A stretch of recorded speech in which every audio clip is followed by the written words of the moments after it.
Hello and welcome everybody. As you can see, we are in a little different setting here. This is not Tyler. He did not age by 5 years or so. Oh wait, maybe a little bit more. We're in our studio here at the Collab Studios in Clearwater, Florida, which is the other business that we have in addition to Bigblue Dive Lights. I'm Christina Baker, the VP of Sales here at Bigblue, and I am with, drum roll please, Tim Ratcliffe, the president of Bigblue Dive Lights USA. Glad to be here. Hi, everybody. We're very excited. He only comes into town not enough, but he agreed to come on this little show today, and we're going to talk about the beginnings and the early days of Bigblue and your role, and just wanted to let you guys get to know Tim. I know a lot of you have known Tim for a lot of years. So how'd you get started? How did this whole thing evolve, and what were those early days? Well, I was very fortunate that I was working for a company that introduced me to doing business with Asian factories. And as a result of that, I became very familiar with travel in Asia and evaluating factories and learning where opportunities might exist. And on one of those trips I met, well, actually on almost every trip I took over there, I met some really great people.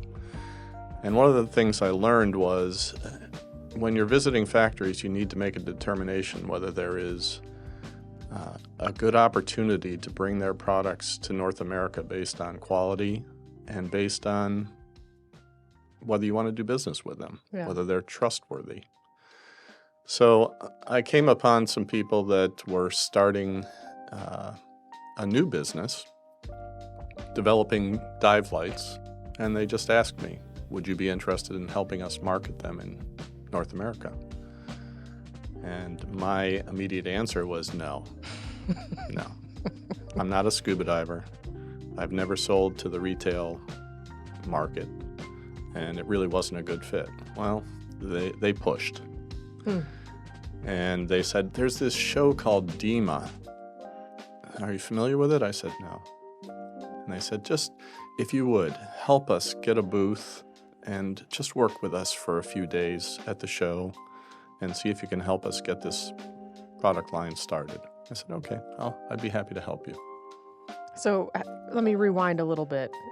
How did you exactly meet them? Were you guys all at dinner together, or you're in China on other business?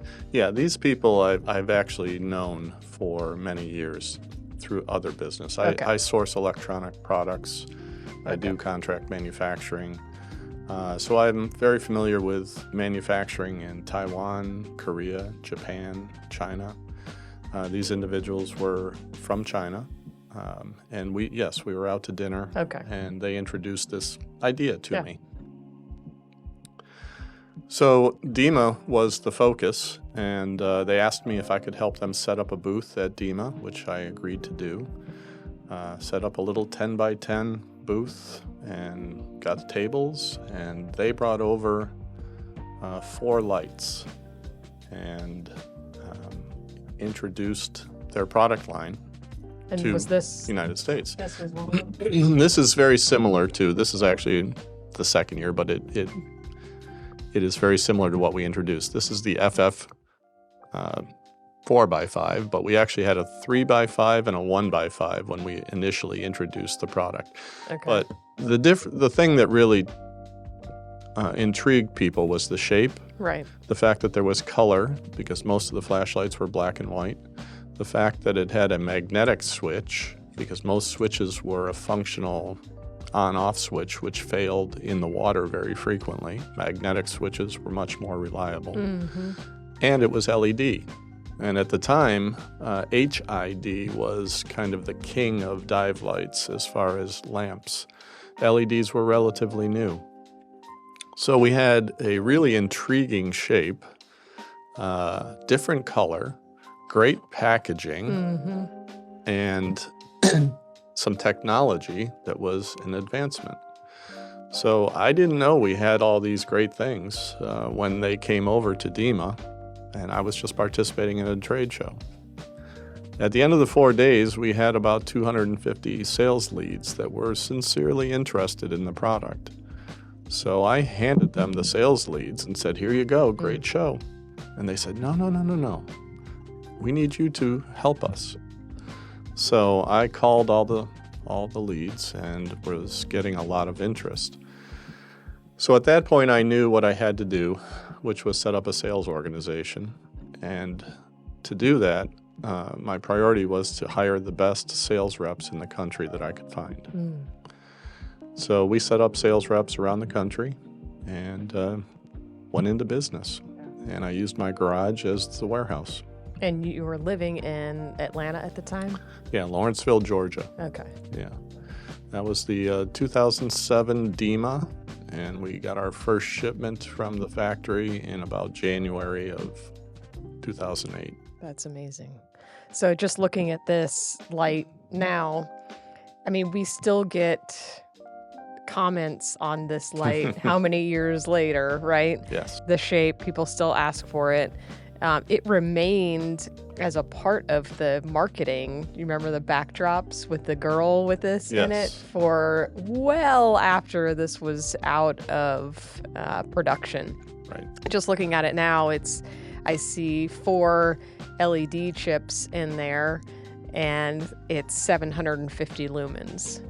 So you can, if anybody is familiar with our products now, the technology has advanced so far that I think maybe 2,000 lumens now is pumping out of one single chip.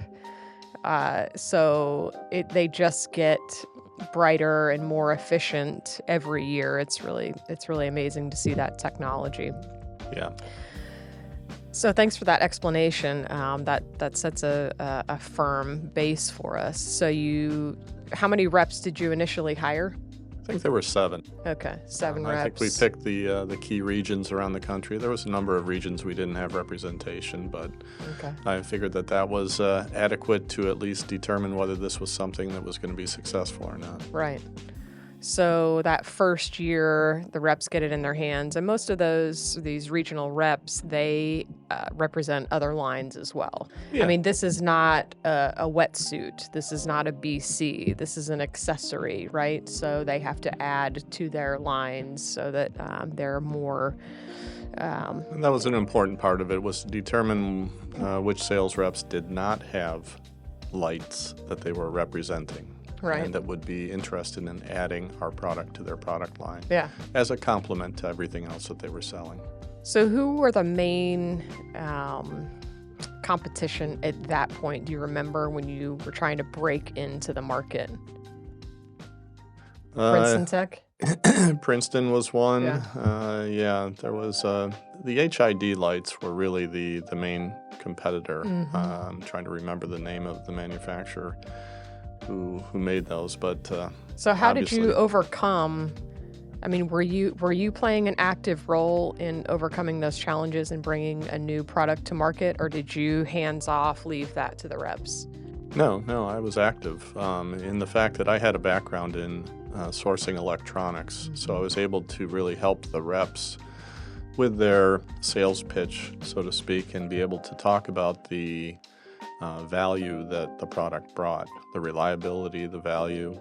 The other thing was price. I mean, price is often the key driver in selling, and we were in a very competitive position price-wise compared to what was in the market. The other thing that I initially did also, which was a key to our initial success, was allow dealers to make a very healthy margin. And that was important too, because you have to be able to get the product out in the market, and dealers, dive shops around the country need to make a profit as well. So all of this was introduced so that it was healthy for everyone involved. Yeah. I think another thing that it stands out to me about Bigblue and the business is the relationship that you have with Oscar Tong,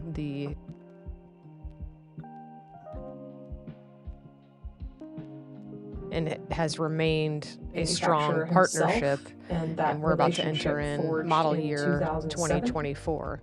I mean, that's a big accomplishment these days in terms of business relationships. Yeah, I think that gets back to the core strategy that I used before I entered this business, which was get over there, meet the people, shake their hands, play ping pong with them, go out to dinner. Yeah. You know, there's an old saying that if you go golfing with someone and they cheat, I think they're going to cheat you in business if you're doing business with them. So by spending a lot of time with people, you really get to know them and you know whether you can trust them. And that was an important part of this process, was really knowing that the people behind the Bigblue manufacturing operation were people that I could trust and people that I knew would stand behind the product. Yeah, definitely. Which brings us to the quality. I mean, as a electronics sourcer, you weren't really exactly sure what you were getting into with scuba diving lights. That's not a world that you were involved in prior to this. So you kind of jumped in, right? Oh, absolutely. I am just wrapping my head around this, the risk that must have been involved for you into putting your time and energy into something like this, and really not knowing a whole lot. No, and the fact that I was not a scuba diver also handicapped me greatly because I really didn't understand what was important to a diver for the lights. So I was kind of flying blind and really relied on my reps to educate me as much as possible. The product itself, I had confidence that it was being built with reliability. I knew the top engineer who was involved in designing this. I'd known him for many years. And he told me about the key features. For example, the double O-rings. Many lights at that time were having flooding problems in the market, and adding a double O-ring to the design was also something that gave our customer base and our dealers and our reps confidence in selling it, that it wasn't going to flood the first time they brought it to the market. Right. Yeah. And then as technology changes and advances, what kind of things do you get involved in with manufacturing? I know that, now a lot of times, we're getting all the feedback from the U.S. market, and that's really, we rely heavily on that. What's working well?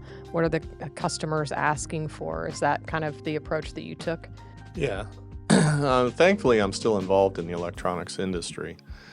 So I'm able to keep my hand on the pulse of what's going on in Asia. I've been to lithium-ion battery factories multiple times. I've seen the manufacturing operation. I've seen what's important and separates one factory versus another in how they make their product. So I'm able to ask a lot of important questions about the products that we are bringing in and using in our packaging, in our product. And I think the changeover from alkaline batteries to lithium was probably the single biggest change, because changing from HID to LED was really what got us into the market in the beginning.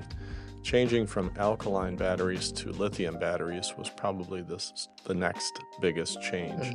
And as it has turned out, has been one that has been something we've really needed to stay on top of. Lithium battery manufacturing has changed over the years from its initial introduction. And this year we're introducing the UL certified batteries to the market, and those are identified on the packaging, and it's our next step to giving the best quality product that we can in a competitive situation. Right. Yeah. That was a big move towards safety and reliability and performance for the lights, because obviously safety is the number one key of anything. And I mean, anybody who's seen any of those videos on YouTube of laptops blowing up and cell phones blowing up. Clearly, we don't want anything like that happening. Yeah, the UL testing and certification is not required of the battery for a product like this. So really, consumers have a choice of buying something that is certified or is not certified.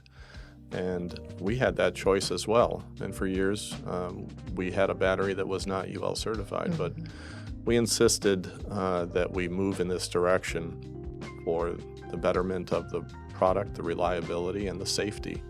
So we're really proud to bring that to market this year. Definitely. It's really awesome working for a company that is proactive and doing the most that we can absolutely do, not only for technology, but number one, the safety factor. So thank you for that. What do you see for our future? Well, I think we're going to continue to evolve. This year, another big change is that we're going green, and we don't have any plastic in most of our packaging. That's a huge move in the right direction. There are too many plastic bags in this world, and getting rid of the little Ziploc bags that hold some of the hardware inside our packaging is a huge move in the right direction as well. As far as evolution of the technology, I think LEDs will continue to evolve and improve each year. It's going to be a marginal improvement each year. I have not heard about any groundbreaking technology that's going to replace current LED technology. And it really comes down to a cost versus performance decision. And right now, I have had very few complaints about the performance of our products. Right. So as long as we can continue to satisfy the market with the performance for the price, I think we're going to continue to grow and improve and offer brighter and hopefully smaller products for each category. Awesome. Well, thank you so much. You're welcome. You did really well. Thanks for the opportunity. All right, guys. Thanks again for watching. Thanks, Tim Ratcliffe, for being here. Thanks for being the captain of our ship here at Bigblue USA.